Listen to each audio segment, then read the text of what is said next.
தினமும் நிறம் மாறும். சிவலிங்கம். திருநல்லூர் பஞ்சவர்ணேசுவரர் கோயில். இந்தியாவில் பல்வேறு அதிசயங்களையும் ஆன்மீக ஆழமும் கொண்ட கோயில்கள் உள்ளன. அவற்றில் ஒன்றுதான் திருநல்லூர் பஞ்சவர்ணேசுவரர் கோயில். இது தமிழ்நாட்டில் தஞ்சாவூருக்கு அருகிலுள்ள திருநல்லூரில் அமைந்துள்ளது.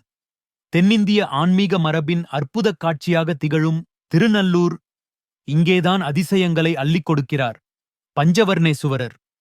தினமும் தன்னுடைய நிறங்களை மாற்றும் சிவலிங்கம். ஒவ்வொரு நாளும் வேறொரு வடிவில், வேறொரு ஒளிக்கதிரில். திங்கட்கிழமை சிவப்பு, செவ்வாயில் மஞ்சள், புதனில் பச்சை, வியாழனில் நீலம், வெள்ளியில் வெண்மை.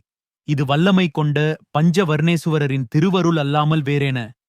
சோழர்களின் காலத்திலே நட்டெழுந்த இந்த கோயில் தெய்வீக கட்டிடக்கலைக்கும் ஆன்மீகத் தத்துவங்களுக்கும் சிறந்த சான்று. இங்கே அம்பாள் சொந்தநாயகியாக, நந்தியும் நவராகங்களும் சூரியனும் கூட சிவபெருமானின் திருவருளில் இணைய நின்று போற்றுகின்றனர். தேவாரப் பாடல்களில் மகிழ்ந்து போற்றப்பட்ட இத்தலம். அப்பர், சம்பந்தர், சுந்தரர் எழுதிய அந்த அடிகள் இப்போதும் இங்கு ஒலிக்கின்றன. திருநல்லூர் பஞ்சவர்ணேசுவரர் கோயிலுக்கு ஒரு முறை சென்றால் மனமும் நிறமும் தெய்வீகமாய் மாறிவிடும்.